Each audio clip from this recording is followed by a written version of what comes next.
Hi friends, ಎಲ್ರಿಗೂ ನಮಸ್ಕಾರ. ಇಷ್ಟು ದಿನ ನಾನು ನಿಮಗೆ ಆನ್ಲೈನಲ್ಲಿ SIR ಅಪ್ಲಿಕೇಶನ್ ಫಾರ್ಮ್ ಹೇಗೆ ಅಪ್ಲೈ ಮಾಡೋದು ಅಂತ ಹೇಳ್ಕೊಟ್ಟಿದ್ದೆ.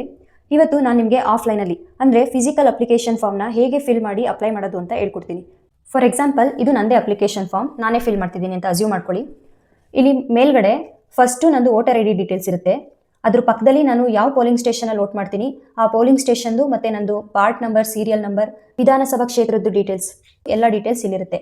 ಅದ್ರ ಪಕ್ಕ QR ಕೋಡ್ ಇರುತ್ತೆ. ಈ QR ಕೋಡ್ನ ಸ್ಕ್ಯಾನ್ ಮಾಡಿದ್ರೆ ನಂದು ವೋಟರ್ ಡೀಟೇಲ್ಸ್ ಎಲ್ಲ ಕಂಪ್ಲೀಟ್ ಆಗಿ ಬರುತ್ತೆ. ಅದ್ರ ಪಕ್ಕದಲ್ಲಿ ನಮ್ಮದೇ ಒಂದು ಫೋಟೋ ಇರುತ್ತೆ. ಇನ್ನು ಇದ್ರ ಕೆಳಗಡೆ ಬರೋಣ. ಇದನ್ನ ನೀವು 2 ಭಾಗಗಳಾಗಿ ಡಿವೈಡ್ ಮಾಡ್ಕೊಳ್ಳಿ. ಅಂದರೆ ಇದು ಬಾಕ್ಸ್ 1 ಅನ್ಕೊಳ್ಳಿ, ಇದನ್ನ ಬಾಕ್ಸ್ 2 ಅಂತ ಅನ್ಕೊಳ್ಳಿ. ಹಾಗೆ ಅದರಿಂದ ಕೆಳಗೆ ಬಂದರೆ ಇಲ್ಲಿ 2 ಪಾರ್ಟ್ ಮಾಡಿದ್ದಾರೆ ನೋಡಿ. ಈ ಲಾಸ್ಟ್ ಒನ್ ಏನು ಫಿಲ್ ಮಾಡೋಕ್ಕಿದೆ ಇದನ್ನ ಬಾಕ್ಸ್ 3 ಅಂತ ಅಸ್ಯೂಮ್ ಮಾಡ್ಕೊಳ್ಳಿ. ಎಕ್ಸಾಂಪಲ್ ಇನ್ನೊಂದ್ಸಲ ಹೇಳ್ತೀನಿ, ಬಾಕ್ಸ್ 1, ಬಾಕ್ಸ್ 2, ಬಾಕ್ಸ್ 3.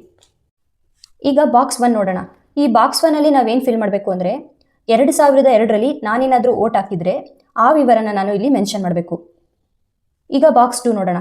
2002ರಲ್ಲಿ ನಾನು ವೋಟ್ ಹಾಕಿಲ್ಲ ಅಂದರೆ ನನ್ನ ಅಪ್ಪ, ಅಮ್ಮ, ಅಜ್ಜಿ, ತಾತ ಈ 4 ಜನದಲ್ಲಿ ಯಾರು ವೋಟ್ ಹಾಕಿರ್ತಾರೆ ಅವ್ರ ಡೀಟೇಲ್ಸ್ ಮಾತ್ರ ನಾನು ಈ ಬಾಕ್ಸಲ್ಲಿ ಎಂಟ್ರಿ ಮಾಡಬೇಕು. ಇನ್ಯಾರ ಡೀಟೇಲ್ಸ್ನು ಎಂಟ್ರಿ ಮಾಡೋಂಗಿಲ್ಲ. ಅದು 2002ರಲ್ಲಿ ನೀವು ವೋಟ್ ಮಾಡಿಲ್ಲ ಅಂತ ಅಂದರೆ. ಇನ್ನು ಈ ಬಾಕ್ಸ್ 3ಗೆ ಬಂದರೆ ಈಗ ಪ್ರೆಸೆಂಟು ಅಂದರೆ 2026ರಲ್ಲಿ ನಿಮಗೆ ಸಂಬಂಧಪಟ್ಟಿದ್ದಂತಹ ಡೀಟೇಲ್ಸ್ನ ನೀವು ಈ ಬಾಕ್ಸಲ್ಲಿ ಎಂಟ್ರಿ ಮಾಡಬೇಕು. ಈಗ 2002ರಲ್ಲಿ ನಾನು ಇನ್ನೂ ವೋಟ್ ಮಾಡಿಲ್ಲ, ಯಾಕೆಂದರೆ ನನಗಿನ್ನ ಆಗ ವೋಟಿಂಗ್ ಏಜ್ ಆಗಿರಲಿಲ್ಲ. ಅದಕ್ಕೆ ನಾನೇನು ಮಾಡ್ತಿದ್ದೀನಿ, 2002ರಲ್ಲಿ ನಮ್ಮ ಅಪ್ಪ ಅಮ್ಮ ವೋಟ್ ಮಾಡಿದರು. ಹಾಗಾಗಿ ನಾನು ಈ 2ನೇ ಕಾಲಮ್ ಏನಿದೆ ಇದರಲ್ಲಿ ನಮ್ಮ ಅಪ್ಪನ ಡೀಟೇಲ್ಸ್ನ ಎಂಟ್ರಿ ಮಾಡ್ತೀನಿ. ಅವ್ರದ್ದು ಹೆಸರು, ಅವ್ರದ್ದು ಗುರುತಿನ ಚೀಟಿಯ ಸಂಖ್ಯೆ, ಹಾಗೆ ಅವರ ಸಂಬಂಧಿಯ ಹೆಸರು ಅಂದರೆ ಅವ್ರ ಅಪ್ಪನ ಹೆಸರು, ಅವ್ರದ್ದು ಸಂಬಂಧ, ಮತ್ತು ಜಿಲ್ಲೆ, ರಾಜ್ಯ, ಅವ್ರದ್ದು ವಿಧಾನಸಭಾ ಕ್ಷೇತ್ರ, ಹಾಗೆ ಅವ್ರದ್ದು ವಿಧಾನಸಭಾ ಕ್ಷೇತ್ರದ ಸಂಖ್ಯೆ, ಭಾಗ ಸಂಖ್ಯೆ, ಕ್ರಮ ಸಂಖ್ಯೆ ಇದಿಷ್ಟು ಹಾಕಿ ಈ 2ನೇ ಬಾಕ್ಸಲ್ಲಿ ಅವ್ರ ಎಂಟ್ರಿನ ಫಿಲ್ ಮಾಡ್ತೀನಿ. ಈ 3ನೇ ಬಾಕ್ಸಲ್ಲಿ ನನಗೆ ಸಂಬಂಧಪಟ್ಟಿದ್ದ ಎಂಟ್ರಿನ ನಾನು ಮಾಡ್ತೀನಿ. ನಂದು ಡೇಟ್ ಆಫ್ ಬರ್ತು, ನಂದು ಆಧಾರ್ ನಂಬರ್, ನಂದು ಮೊಬೈಲ್ ನಂಬರ್, ಹಾಗೆ ನಮ್ಮ ಅಪ್ಪನ ಹೆಸರು ಈಗ ಪ್ರೆಸೆಂಟ್ 2026ರಲ್ಲಿ ಅವ್ರದ್ದು ವೋಟರ್ ID ಏನಿದೆ ಆ ನಂಬರ್ ಹಾಕ್ತೀನಿ. ಹಾಗೆ ನನ್ನ ತಾಯಿಯ ಹೆಸರು ಪ್ರೆಸೆಂಟ್ 2026ರದ್ದು ಅವ್ರದ್ದು ವೋಟರ್ ನಂಬರ್ ಹಾಕ್ತೀನಿ. ಹಾಗೆ ನನ್ನ ಸಂಗಾತಿಯ ಹೆಸರು ಹಾಕ್ಬಿಟ್ಟು ಅವ್ರದ್ದು ವೋಟರ್ ID ನಂಬರ್ ಹಾಕ್ತೀನಿ. ಇಷ್ಟು ಫಿಲ್ ಮಾಡಿದ್ಮೇಲೆ ಕೊನೆಯಲ್ಲಿ ಇಲ್ಲಿ ನಿಮ್ಮದು ಸಿಗ್ನೇಚರ್ ಹಾಕಿ, ಹಾಗೆ ಇಲ್ಲಿ ನಿಮ್ಮದೊಂದು ಪಾಸ್ಪೋರ್ಟ್ ಸೈಜ್ ಫೋಟೋನ ಸ್ಟಿಕ್ ಮಾಡಿ. ಇದಿಷ್ಟು ಆದಮೇಲೆ ನೀವು ಫಾರ್ಮ್ ಇಸ್ಕೊಂಡಿರ್ತೀರಲ್ಲ BLO, ಅವ್ರದ್ದು ಸೈನ್ ಹಾಕಿಸ್ಬಿಟ್ಟು ಒಂದು ಕಾಪಿನ ನೀವು ಇಟ್ಕೊಳ್ಳಿ, ಇನ್ನೊಂದು ಕಾಪಿನ ನಿಮ್ಮ BLOಗೆ ಹ್ಯಾಂಡ್ ಓವರ್ ಮಾಡಿ. ಈಗ SIR ಫಾರ್ಮ್ ಫಿಲ್ ಮಾಡೋದು ಪಾರ್ಟ್ 2 ನೋಡೋಣ. ಈಗ ಪಾರ್ಟ್ 2 ಅಲ್ಲಿ ನಾನೇನು ಮಾಡ್ತಿದ್ದೀನಿ ಅಂದರೆ ನಮ್ಮ ತಂದೆಯ ಫಾರ್ಮ್ ಫಿಲ್ ಮಾಡ್ತಿದ್ದೀನಿ. ಎಕ್ಸಾಂಪಲ್ ಇನ್ನೊಂದ್ಸಲ ಹೇಳ್ತೀನಿ, ಬಾಕ್ಸ್ 1, ಬಾಕ್ಸ್ 2, ಬಾಕ್ಸ್ 3. ನೀವೇ 2002ರಲ್ಲಿ ವೋಟ್ ಮಾಡಿದ್ದೀನಿ ಅಂದರೆ ಈ ಮೊದಲನೇ ಬಾಕ್ಸ್ನ ಫಿಲ್ ಮಾಡಿ.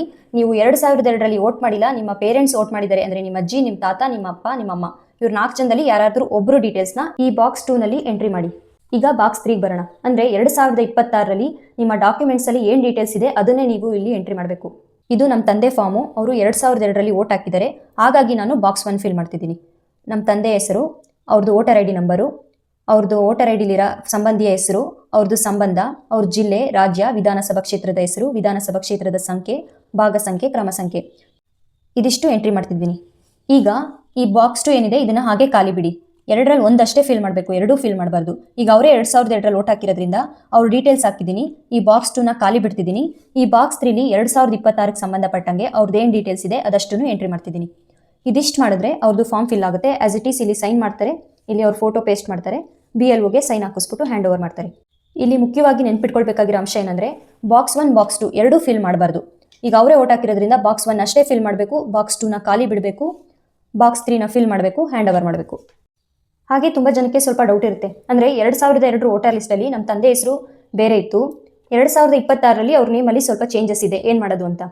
ಎಕ್ಸಾಂಪಲ್, ನಮ್ಮ ಅಪ್ಪನ ಹೆಸರು 2002ರಲ್ಲಿ ಬಂಗಾರಿ ಅಂತ ಇತ್ತು, ಅದೇ 2026 ವೋಟರ್ IDಲಿ ಅವ್ರದ್ದು ಬಂಗಾರಪ್ಪ ಅಂತ ಇದೆ. ಈಗ ನಾನು ಏನು ಮಾಡಬೇಕು ಅಂದರೆ ಮೇಲ್ಗಡೆ ನಾನು ಫಿಲ್ ಮಾಡ್ತೀನಲ್ಲ, ಅಲ್ಲಿ ನಾನು 2002ರಲ್ಲಿ ಆಸ್ ಇಟ್ ಈಸ್ ಅವ್ರ ವೋಟರ್ IDಲಿ ಏನೇನು ಡೀಟೇಲ್ಸ್ ಇತ್ತು ಹಾಗೆ ಎಂಟರ್ ಮಾಡ್ತೀನಿ, ಏನು ಚೇಂಜ್ ಮಾಡಲ್ಲ. ಅಂದರೆ ಬಂಗಾರಿ ಅಂತಲೇ ಎಂಟ್ರಿ ಮಾಡ್ತೀನಿ, ಫುಲ್ ಡೀಟೇಲ್ಸ್ ಅಲ್ಲೇನಿರುತ್ತೆ ಅದನ್ನೇ ಎಂಟ್ರಿ ಮಾಡ್ತೀನಿ.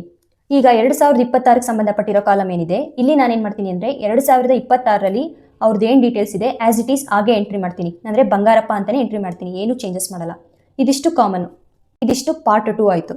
ಈಗ SIR ಮಾಡೋದು ಪಾರ್ಟ್ 3 ನೋಡೋಣ. ಹಾಗೆ ತುಂಬ ಜನ ಕೇಳಿದ್ರಿ, ಆನ್ಲೈನಲ್ಲಿ ಅಪ್ಲಿಕೇಶನ್ ಹಾಕಬೇಕಾದ್ರೆ ಸ್ವಲ್ಪ ಮಿಸ್ಟೇಕ್ ಮಾಡಿಬಿಟ್ಟಿದ್ದೀವಿ, ಹಾಗೆ ಸಬ್ಮಿಟ್ ಮಾಡಿದ್ದೀವಿ, ಏನು ಮಾಡೋದು ಅಂತ. ಮಿಸ್ ಮಾಡದೆ ವಿಡಿಯೋನ ಕೊನೆವರೆಗೂ ನೋಡಿ, ಕೊನೆಯಲ್ಲಿ ಹೇಳ್ತೀನಿ ಅದನ್ನು ಹೇಗೆ ಕರೆಕ್ಷನ್ ಮಾಡ್ಕೊಳ್ಳೋದು ಅಂತ. ಇಲ್ಲಿ ನಾನು ಏನು ಎಕ್ಸ್ಪ್ಲೈನ್ ಮಾಡ್ತೀನಿ ಅಂದರೆ 2002ರಲ್ಲಿ ನಾನು ವೋಟ್ ಹಾಕಿಲ್ಲ, ಹಾಗೆ ನಮ್ಮ ಅಪ್ಪ ಅಮ್ಮನೂ ವೋಟ್ ಹಾಕಿಲ್ಲ. ಹೀಗಿದ್ದಾಗ ಏನು ಮಾಡೋದು? ಆಗೇನು ಮಾಡಬೇಕು ಅಂದರೆ ಈ ಬಾಕ್ಸ್ 1 ಇದೆಯಲ್ಲ ಇದನ್ನು ಖಾಲಿ ಬಿಡಬೇಕು, ಯಾಕೆಂದರೆ 2002ರಲ್ಲಿ ನಾನು ವೋಟ್ ಹಾಕಿಲ್ಲ. ಈ ಬಾಕ್ಸ್ 2 ಇದೆಯಲ್ಲ ಇದನ್ನು ಖಾಲಿ ಬಿಡಬೇಕು, ಯಾಕೆಂದರೆ ನಮ್ಮ ಅಪ್ಪ ಅಮ್ಮ, ನಮ್ಮ ಅಜ್ಜಿ ತಾತನೂ ಕೂಡ 2002ರಲ್ಲಿ ವೋಟ್ ಹಾಕಿಲ್ಲ. ಒಂದು ವೇಳೆ ವೋಟ್ ಹಾಕಿದ್ರು ಅವ್ರದ್ದು ಯಾವುದೇ ರೀತಿ ಡೀಟೇಲ್ಸು ನನಗೆ ಸಿಕ್ತಿಲ್ಲ. ಅಂಥ ಪರಿಸ್ಥಿತಿಯಲ್ಲಿ ಏನು ಮಾಡಬೇಕು ಅಂದರೆ ಈ ಬಾಕ್ಸ್ 1, ಬಾಕ್ಸ್ 2 ಎರಡನ್ನೂ ಹಾಗೆ ಖಾಲಿ ಬಿಡಿ. ನಿಲ್ ಅಂತ ಎಂಟ್ರಿ ಮಾಡಿದ್ರು ಸಾಕು. ಈ ಬಾಕ್ಸ್ 3 ಏನಿದೆ ಅಂದರೆ ಈಗ ಪ್ರೆಸೆಂಟ್ 2026ಕ್ಕೆ ಸಂಬಂಧಪಟ್ಟಿರೋ ಅಂಥ ಡೀಟೇಲ್ಸ್ನ ನಾನಿಲ್ಲಿ ಎಂಟ್ರಿ ಮಾಡ್ತೀನಿ. ಅದಷ್ಟು ಎಂಟ್ರಿ ಮಾಡಿ ನಾನು ಸೈನ್ ಹಾಕಿ ಫೋಟೋ ಪೇಸ್ಟ್ ಮಾಡಿ BLO ಸೈನ್ ಹಾಕಿಸ್ಕೊಂಡು ಈ ಅಪ್ಲಿಕೇಶನ್ ಅನ್ನು ಹ್ಯಾಂಡ್ ಓವರ್ ಮಾಡ್ತೀನಿ. ಒಂದು ವೇಳೆ ನಿಮ್ಮ ಮನೇಲಿ ಪೇರೆಂಟ್ಸ್ ಓಟ್ ಹಾಕಿದ್ದಾರೆ ಅಂದರೆ ಇನ್ನೂ ಟೈಮ್ ಇದೆ, ಹುಡುಕಿ ಇನ್ಫಾರ್ಮೇಷನ್ ಸಿಗುತ್ತೆ. ಎಷ್ಟು ಹುಡುಕಿದ್ರು ನಿಮಗೆ ನಿಮ್ಮದು 2002 ಡೀಟೇಲ್ಸ್ ಏನೂ ಸಿಕ್ಕಿಲ್ಲ ಅಂದರೆ ಮಾತ್ರ ನೀವು ಈ ಬಾಕ್ಸ್ 3 ಏನಿದೆ ಇದನ್ನ ಫಿಲ್ ಮಾಡಿ ಇಲ್ಲಿ ನಿಮ್ಮ ಸೈನ್ ಮಾಡಿ ಪಾಸ್ಪೋರ್ಟ್ ಸೈಜ್ ಫೋಟೋನ ಅಟ್ಯಾಚ್ ಮಾಡಿ ನಿಮ್ಮ BLOಗೆ ಹ್ಯಾಂಡ್ ಓವರ್ ಮಾಡಿ. ನೀವು ನಿಮ್ಮ ಫಾರ್ಮ್ನ BLOಗೆ ಹ್ಯಾಂಡ್ ಓವರ್ ಮಾಡೋಕ್ಕೂ ಮುಂಚೆ ಇದ್ರ ಜೊತೆ Aadhaar card, SSLC marks card, birth certificate ಅಥವಾ ಕ್ಯಾಸ್ಟ್ ಸರ್ಟಿಫಿಕೇಟ್ ಯಾವುದಾದ್ರೂ ಒಂದು ಡಾಕ್ಯುಮೆಂಟ್ಸ್ನು ಜೆರಾಕ್ಸ್ ಕಾಪಿನ ಅಟ್ಯಾಚ್ ಮಾಡಿ ಸಬ್ಮಿಟ್ ಮಾಡಿ. ನೆನ್ಪಿಟ್ಕೊಳ್ಳಿ, ನೀವು 2002ರಲ್ಲಿ ಓಟ್ ಹಾಕಿರೋದಕ್ಕೆ ಸಂಬಂಧಪಟ್ಟಂಗೆ ಯಾವುದೇ ಡೀಟೇಲ್ಸ್ ಎಂಟರ್ ಮಾಡಿಲ್ಲ ಅಂದರೆ ನಿಮಗೆ ಚುನಾವಣಾಧಿಕಾರಿಗಳೇನಿರ್ತಾರೆ ಅವರು ನೋಟಿಸ್ ಕಳಿಸ್ತಾರೆ. ಅವರು ನೋಟಿಸ್ ಕೊಟ್ಟಾಗ ನೀವು ಈ ಕೆಳಗಡೆ ಇರುವಂತಹ ದಾಖಲೆಗಳಲ್ಲಿ ಯಾವುದಾದ್ರೂ ಒಂದು ದಾಖಲೆನ ರೆಡಿ ಮಾಡಿ ಇಟ್ಕೊಂಡಿರಬೇಕು. ನೆಕ್ಸ್ಟ್ ವಿಡಿಯೋದಲ್ಲಿ ನಾನು 2002 ವೋಟರ್ ಡೀಟೇಲ್ಸ್ ಆಗದೆ ಬರೀ ಬಾಕ್ಸ್ 3 ಅಷ್ಟೇ ಫಿಲ್ ಮಾಡಿ ಯಾರು ಸಬ್ಮಿಟ್ ಮಾಡಿರ್ತಾರೆ ಅವರು ನೆಕ್ಸ್ಟ್ ಏನು ಮಾಡಬೇಕು ಅನ್ನೋದನ್ನ ತಿಳಿಸ್ಕೊಡ್ತೀನಿ. ತುಂಬಾ ಜನ ಕೇಳಿದ್ರಿ, ಮೇಡಮ್ ಆನ್ಲೈನಲ್ಲಿ ಅಪ್ಲಿಕೇಶನ್ ಹಾಕಬೇಕಾದ್ರೆ ಸ್ವಲ್ಪ ಮಿಸ್ಟೇಕ್ ಆಗಿದೆ, ಏನು ಮಾಡೋದು ಅಂತ. ಹಾಗೇನಾದರೂ ಆಗಿದ್ರೆ ಭಯಪಡಬೇಡಿ. ನೀವೇನು ಮಾಡಿ ಅಂದರೆ ನಿಮ್ಮ ಹತ್ತಿರದ BLO ಹತ್ರ ಹೋಗಿ SIR ಅಪ್ಲಿಕೇಶನ್ ಫಾರ್ಮ್ನ ಈಸ್ಕೊಂಡು ಆ ಫಾರ್ಮ್ನ ಕರೆಕ್ಟಾಗಿ ಫಿಲ್ ಮಾಡಿ ಮತ್ತೆ ಅವ್ರಿಗೆ ತಗೊಂಡೋಗಿ ವಾಪಸ್ ಕೊಡಿ. ಕೊಡಬೇಕಾದ್ರೆ ಅವ್ರಿಗೆ ಇನ್ಫಾರ್ಮ್ ಮಾಡಿ, ಮೇಡಮ್ ನನಗೆ ಆನ್ಲೈನಲ್ಲಿ ಅಪ್ಲಿಕೇಶನ್ ಹಾಕಿದೆ, ಸ್ವಲ್ಪ ಮಿಸ್ಟೇಕ್ ಆಗಿದೆ, ದಯವಿಟ್ಟು ಅದನ್ನು ಎಡಿಟ್ ಮಾಡ್ಕೊಡಿ ಅಂತ. ಆಗ ಅವ್ರೇನು ಮಾಡ್ತಾರೆ ಅಂದರೆ ಅವ್ರ ಹತ್ರ ECI-NET ಆ್ಯಪ್ದು ಆಫೀಸರ್ ಲಾಗಿನ್ ಅಪ್ಲಿಕೇಶನ್ ಇರುತ್ತೆ. ಅವರು ಆ ಅಪ್ಲಿಕೇಶನ್ನ ಓಪನ್ ಮಾಡಿ ನಿಮ್ಮ ಫಾರ್ಮ್ನ ಎಡಿಟ್ ಮಾಡಿ ಅದನ್ನ ಕರೆಕ್ಟಾಗಿ ಫಿಲ್ ಮಾಡಿ ಮತ್ತೆ ಸಬ್ಮಿಟ್ ಮಾಡ್ತಾರೆ. ಇಷ್ಟು ಮಾಡಿದ್ರೆ ನಿಮ್ಮದು ಅಪ್ಲಿಕೇಶನ್ ಫಾರ್ಮ್ ಸಕ್ಸಸ್ಫುಲ್ ಆಗಿ ಸಬ್ಮಿಟ್ ಆಗುತ್ತೆ. ಇದಿಷ್ಟು ಆಫ್ಲೈನಲ್ಲಿ SIR ಅಪ್ಲಿಕೇಶನ್ ಫಾರ್ಮ್ ಹೇಗೆ ಸಬ್ಮಿಟ್ ಮಾಡೋದು ಅನ್ನೋದಾಯಿತು. ವಿಡಿಯೋ ನಿಮಗೆ ಇಷ್ಟ ಆಗಿದ್ರೆ ಲೈಕ್ ಮಾಡಿ, ಶೇರ್ ಮಾಡಿ. ಹಾಗೆ ಏನಾದರೂ ಡೌಟ್ ಇದ್ರೆ ಕಮೆಂಟ್ ಮಾಡಿ. Thank you.